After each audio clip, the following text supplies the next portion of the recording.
Qual é seu nome? Meu nome é Edson. Qual é a sua função aqui na escola? Eu sou professor de filosofia. Na democracia grega, quem fala? Então, na democracia grega, ela basicamente ela é seletiva, né? Então, somente os homens maiores de 21 anos e que tinham seus pais oriundos, por exemplo, da cidade de Atenas, eram cidadãos. Então, só esses tinham o direito de falar em praça pública, que era a ágora.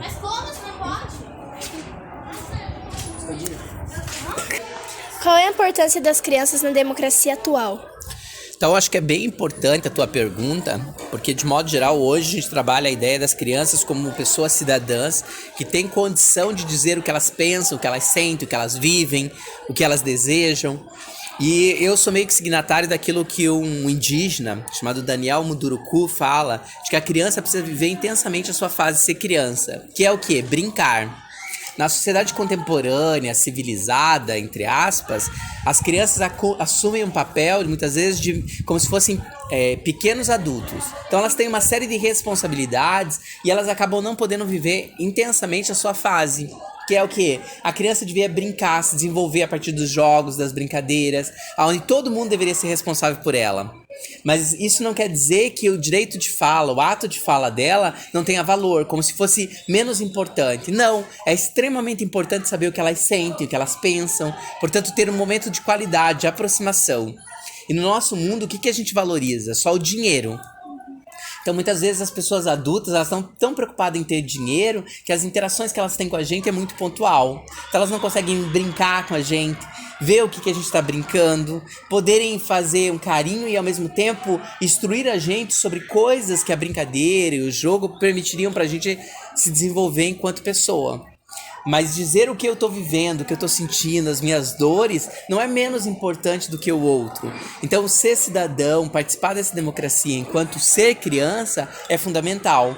Então, existem algumas organizações que a gente está podendo pensar a partir do pensamento decolonial, dos povos originários, que é dizer assim, a criança tem muito valor, é muito importante. Então, o que é mais importante? É aquilo que a criança está fazendo naquele momento. E aí eu teria que viver intensamente isso. Mas se a gente olhar, por exemplo, na escola, nas nossas casas, poucas vezes parece que a nossa opinião importa. O que importa muitas vezes é a fala do adulto. Então, como se a nossa cidadania, a nossa democracia fosse parcial. Então, quando a gente olha isso, né, a pergunta de vocês, ela é muito importante. Então, a gente deveria poder valorizar a vivência da criança, as suas experiências, seus dramas, para poder ressignificar a nossa vida. O que é democracia para você? Então, veja, a gente tem uma ideia, quando vocês perguntaram o que era a democracia na Grécia, eu falei que essa democracia era seletiva, né? Então, apenas uma parte da população é que tinha acesso a dizer o que pensava, o que queria. Depois, se você pensar lá na Idade Moderna, nós temos Jean-Jacques Rousseau, que vai falar da democracia numa ideia mais totalizante, que é o quê? Todo mundo poder dizer o que pensava e o que queria o tempo todo, não só em alguns momentos. Não é assim, vou pegar o representante do sexto B para dizer o que o sexto B quer. Não, vou perguntar para todo mundo. Então, mas a democracia acaba exigindo também um compromisso. Quando eu escolho o que eu quero, eu tenho que pensar nas pessoas que não querem isso. Então, quando eu penso no que é a democracia hoje, eu falo, não é um governo do povo só, mas é de fato a gente poder ouvir e valorizar, como a gente estava falando, das crianças, das pessoas idosas, das pessoas que estão em outra situação que muitas vezes a gente nega ou a gente acha que é menos importante. Então, todas as pessoas deveriam ser ouvidas, para de fato a gente fazer uma perspectiva de uma sociedade que fosse mais justa, mais inclusiva, que respeitasse a diferença, que não valorizasse uma cultura em detrimento das outras. Por exemplo, por que as mulheres, quando eu falei que na Grécia as mulheres não podiam participar efetivamente da democracia, principalmente na cidade de Atenas, quando você pensa isso, fala, na idade contemporânea, por que você estarem na escola é tão importante?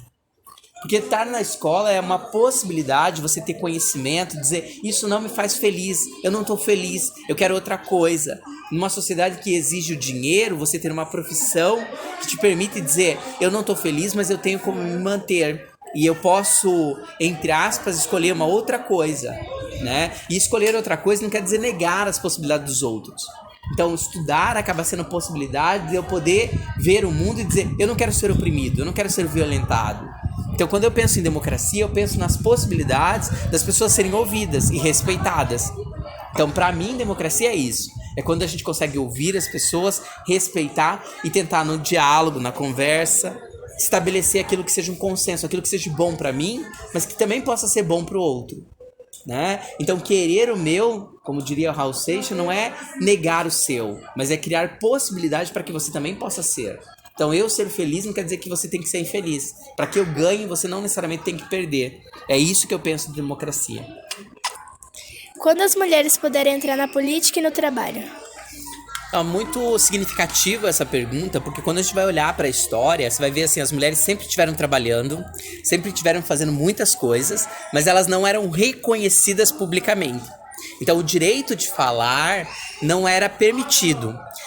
Angela Davis, num texto dela sobre as mulheres, né, ela vai falar sobre a sociedade americana e como as mulheres em 1830, depois da Revolução Industrial, as mulheres brancas começaram a se perceber numa situação similar às pessoas que eram escravas. Então elas podiam ter filhos, acompanhar o marido, mas elas não podiam falar. Elas eram só de decoração. E aí elas falavam assim, não, mas não é isso. Daí assim, elas foram para congressos, mas elas tinham o direito de ir pro congresso, mas elas tinham que ficar caladinhas. Elas só eram ouvintes, era ser público, bater palma, ser plateia. E aí uma das mulheres resolveu fazer o quê? Falar. Aquilo era uma afronta. Então também era por isso que as mulheres não iam para a escola. Porque se elas não tinham conhecimento, elas ficavam dependentes. Né? Então elas só podiam ir para a rua junto com um homem da família, ou um pai, um irmão, um filho, um marido. E se não tivesse essas pessoas, elas não podiam nem caminhar na rua. Que era para evitar que elas pudessem trair os maridos, que elas pudessem fazer coisas erradas. Então a ideia de assim, elas são tão frágeis que precisa cuidar. Mas na Segunda Guerra Mundial, por exemplo, você tem assim, os homens foram para a guerra e precisaram de pessoas para trabalhar nas fábricas. Quem eles levaram? Algo que já tinha acontecido lá no século XVIII e vai acontecer agora também. As mulheres vão para as fábricas. Quando termina a guerra, as mulheres falam, a gente não vai voltar para casa, a gente vai continuar trabalhando. Só que se vocês pararem para perceber, as mulheres têm jornadas duplas, triplas ou muito mais que isso. Porque as mulheres vão para fora, trabalham, algumas vezes vêm para a escola, estudam e vão para casa e acabam tendo que dar conta da casa. E muitas vezes quando tem filhos, elas têm que dar conta dos filhos.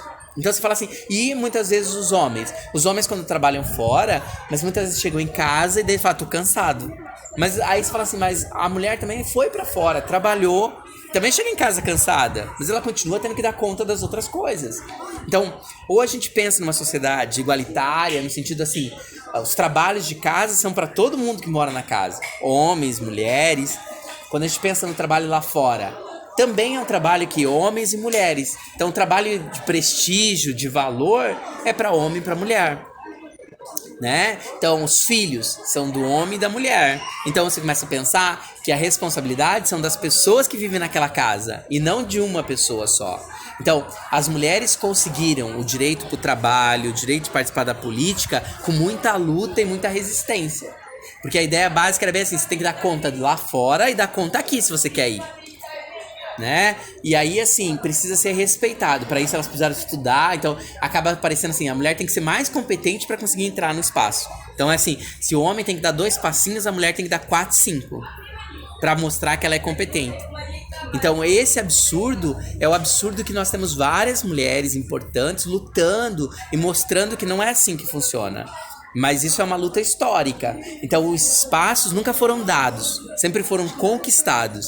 E é por isso que a gente precisa valorizar muito a educação, porque é através da educação que a gente consegue ver outras possibilidades. Né? Então, não é que a mulher quer ser um homem, não é isso, ela quer ser mulher, mas ela quer ser respeitada como isso, e isso é fruto de luta que até hoje muitas vezes é negado. Quando a gente olha para o nosso Congresso, olha lá no Supremo Tribunal Federal, só tem 2 mulheres de 11 pessoas, só tem 2. Você fala assim, será que só tem 2 mulheres competentes na área jurídica? Não, tem um monte. E por que elas não são indicadas?